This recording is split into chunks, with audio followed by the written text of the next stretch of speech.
All right. I think I am going to go ahead and start because we have a lot of things to get through this afternoon. The reason why I'm so eager to get started is that not only do we have tremendous part 3 of Ross's presentation, but we'll also be having some fantastic imagery that Janice Allen will be back to show us more materials. A couple of little housekeeping bits. You will have received an AIC review checklist, sort of to tell how we did in this workshop, and we really need your feedback about the workshop so that we can do TechFocus 3 and TechFocus 4 more and more better. So please look into your packets, see if you have that worksheet to fill out, and you turn it in at the back of the room or to Martha Singer. The other thing is that our schedule is that we are supposed to end the filming or the screening parts at 5 o'clock and have discussion for an hour, but we know we're going to run over. We're going to be running over already a little bit here, starting a little late, and so I estimate that we will actually be done with screenings around 5:25. So for those people who may have to leave because they're catching a train or a plane or bus, if you want to sort of get yourself closer to an edge of the auditorium, you are welcome to do so. But we will finish looking at things, and then we really will be having a dialogue audience with our presenters starting no later than 5:30, and after that we'll all be able to go and enjoy a little reception, and after that, Song 1, the projection around the Hirshhorn. So without further ado, let me reintroduce Ross Lipman to give us the part 3 of his Film as a Medium in the Digital Era.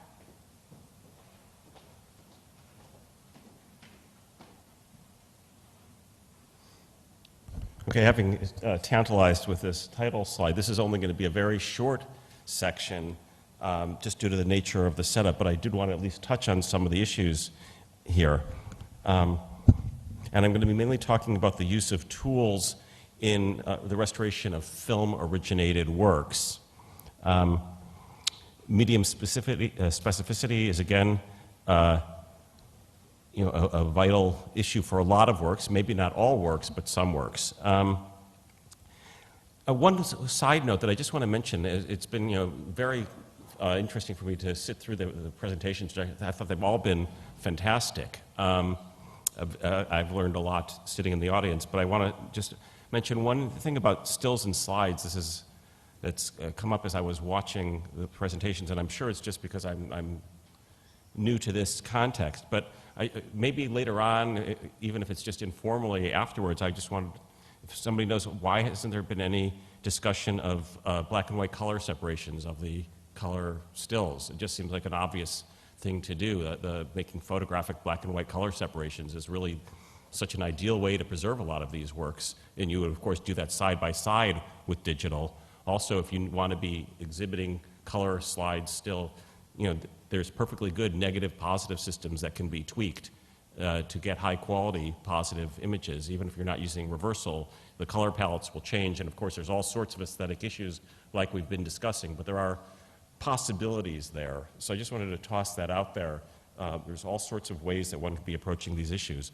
The other one that relates to this, and is going to come in now into play in this next example that I'll show coming back to motion picture, is the idea of the digital intermediate. That you use the digital tool for a film-originated work, digital tools, and then you go back out to film. Now, this is, again, a whole conversation itself because it opens up a vast field of discussion, which I don't want to go into because we don't have time. But what I do want to talk about is an aspect of it that is not normally part of the discussion when one discusses the digital treatment of works. And yet, if you're in the laboratories, this is a behind-the-scenes thing that does have to be dealt with. The idea of digital intermediate, again, implies in the middle. You're in between the photochemical original and a photochemical finish. And the question I want to raise is that a transparent process? There's so many factors that can happen between the original and the final, And one of them is, of course, the scanning. There's all sorts of different ways to scan, different models of scanners with different characteristics, different ways you can calibrate your scanners, different ways you can adjust the scan itself. Then there's what you do to the digital file once you've got the digital file. And then there's the process of outputting back to film, which is, again, another technical parameter when you output back to film. They're not all equal. We do have, as we saw in Doug's presentation, the LUTs, the lookup tables, where you can calibrate a film's contrast to match. That's exactly what you want to be doing. Great thing. But to take both halves of what I mentioned in the first part of the presentation, which was focused entirely on analog, you've got those standards. That's what you want to work for. But subjectivity enters the process again. Even when your LUTs are nearly perfect, there's still almost always going to be some little tweaking that you have to do when you're done at the photochemical end. And you could always be honing things with your scanning, with your output. So what I'm going to talk about here is let's forget the treatment. Let's forget what you're doing to the file. If you're removing dirt particles, if you're manipulating contrast and so forth. Let's just try to get the data in, scanned, and then put out back to film. Is it going to be a neutral, invisible process? Not necessarily. You really have to bust your butt to do this well. With color film, motion picture film is what I'll be talking about. It's a little bit, I shouldn't say easier, it's more likely that you'll get a very good result. At least when you're dealing with motion picture laboratories, those laboratories are designed to output to a color intermediate stock. That's where their business is, and it's really well targeted, and they can often get a very good color negative and a good positive from that. But with black and white, I've seen it all over the map. Professional labs will output to black and white film, and then they'll make a positive. And those digital positives, they look like mud a lot of the time. There's very few labs that I've seen that will make a good positive print off of digital negative output. So what I'm going to now show is an example of some testing that we did on a project for UCLA. for UCLA.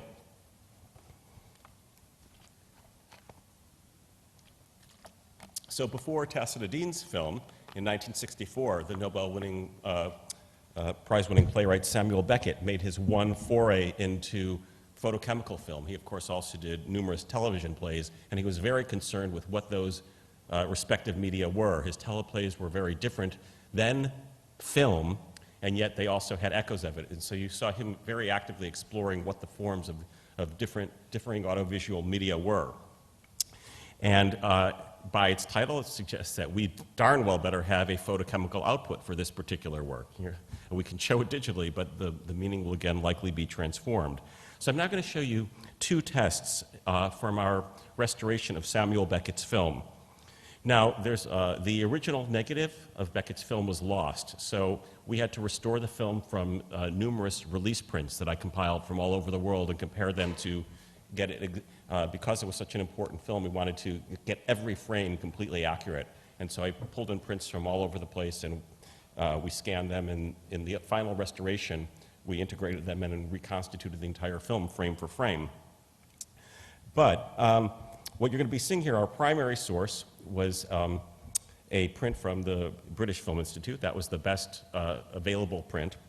And so you're going to see from that print, we made a 35 millimeter contact dupe negative and then a 35 millimeter print. Very standard analog printing. So that's what you're going to see first, is the completely photochemical print. Unfortunately, we couldn't use that for the entire restoration, hence all the digital work.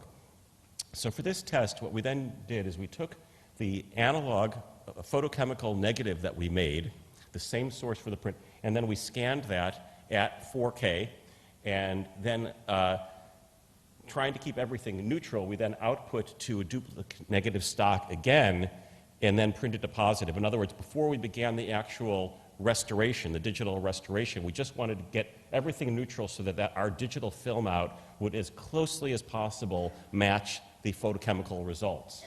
And we went through extensive testing to get it with a very good lab. I will single this one out, NT Picture and Sound in Hollywood. And the test that you'll see, the second test, was the final test that we did then tweak it further from this test before we did the actual work at both the digital and the photochemical end, so it will be refined yet further. But, so this test is not the final result, but it's very close, and yet you will see subtle differences in the rendering of the black and white tones between the purely photochemical printing and then the 4K digital film out printed back to film. By the time the final restoration is done, it was so close it'd be very, very difficult to discern indeed, but we might be able to see a few differences in this test that we're going to show. One quick note about film, it had a very minimal soundtrack. The first one will play utterly silently, and then you'll hear a little bit of noise come on for the second one, which does have a track on it. So, all right, if we can now douse the PowerPoint and go. But the idea being, I want to put forth there is that digitizing and outputting, this is by no means necessarily a neutral process in the slightest. Like any process, it has its own permutations of things that can be changed. And so all the types of variables that we were seeing in part one, I could do a whole other thing just on digital. I just want to raise that issue for now. So now we're going to come back to the black box and white cube revisited. This final section, we're going to focus finally more on the white cube a little bit. Unlike the black box, where one has the opportunity to use existing standards to help control a presentation environment, the white cube is frequently uncontrolled and raises a whole new set of issues. Again, way too many to discuss, so we'll just present a little bit of a grab bag. Okay, this here is the Carpenter Center for the Visual Arts in Cambridge at Harvard, designed by Le Corbusier. And here we have the cinema for the Harvard Film Archive, which is a theater designed to show cinema in a black box environment. One problem: big white wall, side wall, and even worse, it's designed by Le Corbusier, right? You can't really mess with it. Well, here's a photo of the same space in, when the building was first built. You see it was a completely different layout. It turned out that the interior design there was not actually Le Corbusier. They had some flexibility, so they have subsequently darkened that wall, and so they have a better projection environment. But before, you would get a horrible light bouncing all across during, in what should have been a really controlled, perfect black box environment. So luckily, they had some freedom to reinterpret a little bit in that case. Here we have the National Gallery of Art in Washington, East Wing here, containing the theater, designed by I.M. Pei. And here we see the windows. Surely that would be a problem. Here we see from the outside what it looks like walking by the theater. Well, luckily, they anticipated this one, so those can be shut and closed. So it's a little bit of planning when you're working architecturally with a space. You want to really have both form but also function be considered, and there are very specific sets of requirements. And one problem that if you're working on theater designs these days, almost invariably institutional managements will decide that you need to have some contractor who comes in who's very used to designing spaces for multipurpose lecturing, but not familiar with archival film formats, and you really need to do both. And so it's a battle worth fighting. You can do both. You just have to be able to talk to each other, and so that's that. So now I want to talk a little bit about issues in light pollution, and we're going to do a little bit of a light pollution exercise. So we're going to return to Voluptuous Sleep by Betsy Bromberg. And what we're going to do is we're going to play a clip from the film again, and then we're going to gradually turn the house lights up to simulate what might happen in, well, a gallery. So we'll do it a little bit worse, so, you know, but we'll just get an idea. So if we can start by playing Voluptuous Sleep in 16 millimeter, please. Exercise, this is much more subtle in sound pollution. I'm going to first tell a little story, and this follows a little bit on the comments that Matthew was making earlier today, which I very much appreciated, about being cognizant not just of your own exhibition, but those around you. I'm going to tell a little story. I was at another symposium where they were discussing these types of issues, and they had a well-known artist presenting and talking. And she related a story about an exhibition that she was a part of with there were three artists, Andy Warhol, Bruce Conner, and herself. And they were presenting in a different space with different corridors, but some overlap. And I asked what they did about sound pollution.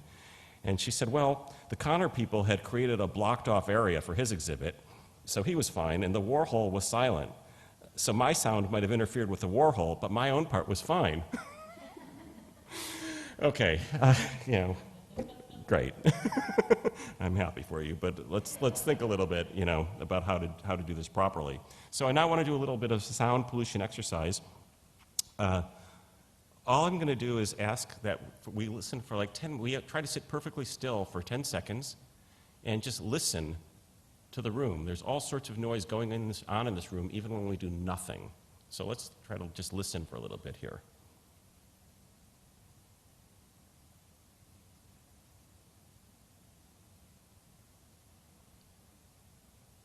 I think we're all hearing the air conditioning, but see if you can hear other things, electrical things happening, hiss from the sound system, any noise from the booth.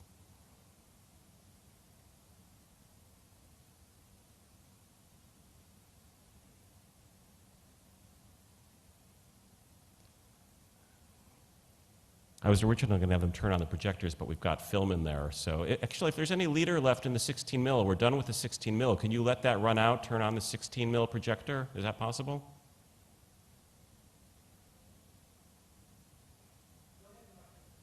With no sound.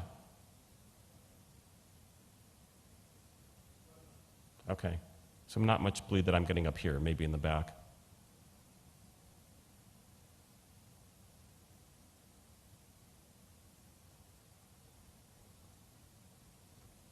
And now I'm just going to like bang the podium around. Imagine that, in a gallery space, amplified. That was all I wanted to do, just get us in the habit of listening to these types of things, because it's something to know before you even start. I remember going into the theater at Dolby Labs in LA and surprised at how much hiss they had in their theater, and they chuckled and said, oh, you're not supposed to hear that. Because they do work to soundproof these things. So this is at the ideal level, but imagine as things get worse. All right, so now imagine people getting up and walking around. So now we're going to talk about some other exhibition issues, equipment calibration. I'm going to show you some stills from American Falls by filmmaker Phil Solomon, 3-channel video installation, originally presented at the Corcoran.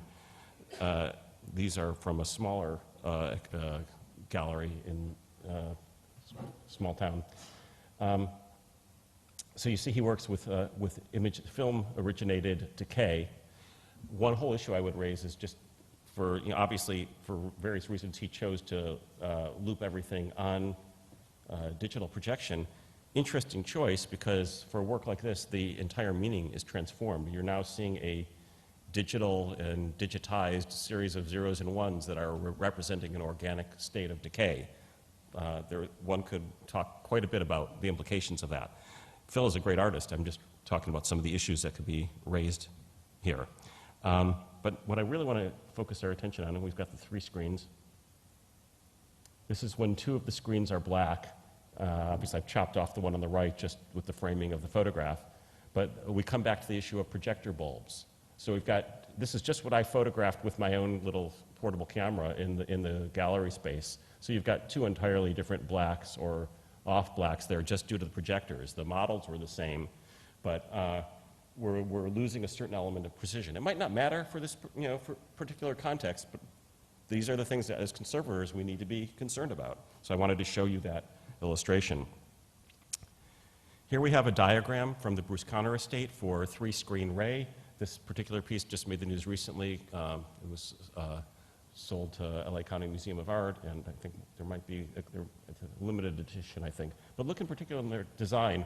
One thing they've done to the left is they've got a light-locked corridor that is supposed to mask off both sound and light to create a better viewing experience for the work itself, and also for any attendant works nearby. So that comes, Bruce Conner was one of the 3 artists in that exhibit that I just mentioned in the anecdote a few minutes ago. Here's a still of what it looks like. And you can see the bench in there, but it's a very dark environment and more even illumination of the screens. And they've also chosen to put black bars between the three screens. These are all things that we could be thinking about. I don't know what would be right for any particular. Sometimes you might want them to bleed together. Other times you might want to separate them. Here's an example of a contract that I had signed with a museum in Munich. They were wonderful, but I went through such extensive instructions about how to present the work, blocking off light, blocking off sound, and establishing start times so that we would consider time as an important aspect of the work so that people could choose to watch it from beginning to end. Eventually, there's so many things that makes it hard to exhibit. So, the artist might be wanting to, push the envelope and control everything as much as possible, but it can also create, realistic barriers. So I think that that's something to think about. Okay, this is basically would have been creating a black box within a museum. Now we're going to come back to Kenneth Anger and exhibit at MoCA just this year. And Anger himself helped design the exhibit. And as we can see here, we see him consciously trying, with some success, to make the exhibition itself an aesthetic experience. On the left, we see fireworks. Here's a view from further back. We see fireworks again in the middle, and we realize that he's actually got multiple films on view in the same open space. In the front is inauguration of the Pleasure Dome from 1954 and 1966. But also, of course, notice the people passing by and going through as they exit to the main hall, which you can see glimpses of side hall also on the left. Here we see a closer view from inauguration of the Pleasure Dome with the word dome from the title sequence. However, this is a trick. The picture was actually the rear view of the screen. He had projected with a translucent screen, so to further the aesthetic experience of it in the museum, you would see an image on both sides. So interestingly enough, what I had done is I reversed the image. Walking behind the screen, you would see the word dome backwards. This is what you actually saw. So when I showed you the word dome correctly, that was just to fool you. But you would actually be seeing dome reversed as you walked by. The whole image orientation is reversed. I'm sure Anger would not care. That would be part of the fun for him. But I partially want to call this up to show that this is a different experience than actually watching the movie. I'm not saying it's good, bad, or the other. It's a different experience. Okay. Now I'm going to show a clip of people actually watching fireworks. Well, actually, before I do that, let me see. Yeah, because I think that, no, there's a little bit more. Okay. Next, I'll show a clip of people actually watching fireworks behind this screen. So behind the inauguration of the Pleasure Dome is fireworks, and fireworks was the soundtrack they were playing. They would play one soundtrack in the room while multiple movies were showing, and you could pick what you were looking at. What you're about to see is people watching the movie. I didn't pick the worst moment, rather a good one, in that no one is actually walking by, and people are trying to watch the film. It's very brief, but at least give you a little taste. So here's people watching a film in a gallery environment.